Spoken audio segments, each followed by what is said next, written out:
Dad lived on this 5-acre place. Grandma lived up the north end, Dad lived down to the south end. They always had this little table that I just knew that there was one of them, but in later years I got to finding out that there was two of them, that they was casket stands, go to one at each end of the casket.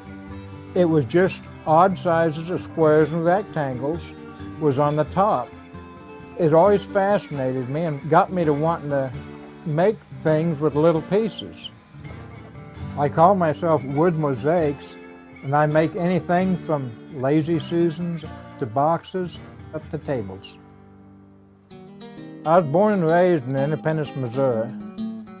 In high school, they had woodworking courses. Back then, for us, they had E's, S's, and M's. It'd be like an A. I was straight A's. I spent 4 years in the Marine Corps. I come out and found Kathy, and we married. My wife, she was from the country. She wanted to get out of town.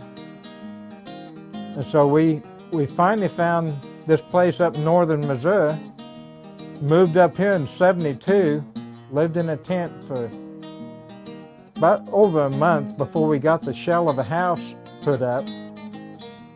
And in 1980, I got to thinking, well, my daughter was getting up 7, 8 years old by then. I told her I'd make her a hope chest. That was the first thing I made with this process of using little pieces.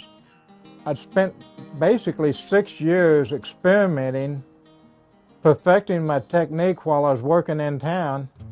I'd been working at Bond Wholesale. I'd been working there for 14 years.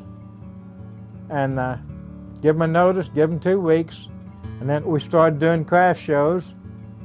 Got to going with Silver Dollar City, which is a theme park down in Branson area.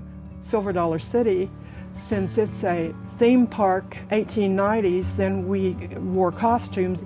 And so I started making clothes for that, and I started using the Seminole patchwork on it because it would look sort of like the wood mosaic pieces.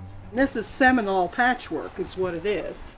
One year we did get to go to the craft festival at Dollywood for a month and work there. And of course we used the costumes then too. Yeah. Let's go around this way. Silver Dollar City, in the late 90s, they stopped doing the mall shows. So I started saying, well, we're going to have to get on the internet. That seems to be a common thing. It was a little difficult at first because you don't know, is there going to be money enough for coming in? But it worked out. We don't get rich on it, but we do okay. Living out here in the country, we have our goats and our chickens for meat, and that's how we raised our kids.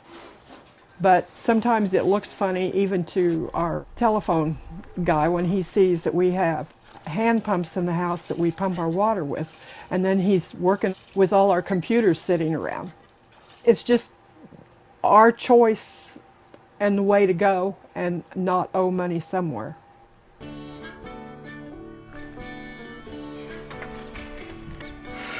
I get a lot of my ideas from different quilt patterns because a lot of quilt patterns have the 2 basic diamond and triangle shapes that I use. It's all intuitive. Only schooling I had was wood shop and in high school, basically. Anything else is just what I've picked up on my own. I don't know where I got it. It's just been there when I needed it. This is where it brings out the beauty of the wood. I use just a clear oil finish. A lot of people can't believe the colors that you can get from wood, the yellows, the bright yellows. And I'd show them to people, well, the natural wood colors would be pretty. I said, this is natural wood colors. I've not done anything with the wood. And there's so many different colors to choose from. Like I've got a table down here, just looks like a flame. I try to put contrasting woods together because it gives the illusion of movement. On the large tables, there's over 6,000 pieces when you include all the pieces on the pedestal and the feet, including the top. took me quite a long while to make them. But I was pleased how they turned out. I would have been making a whole lot more money all my married life if I'd stayed working in town. But I get more enjoyment out of making something of beauty.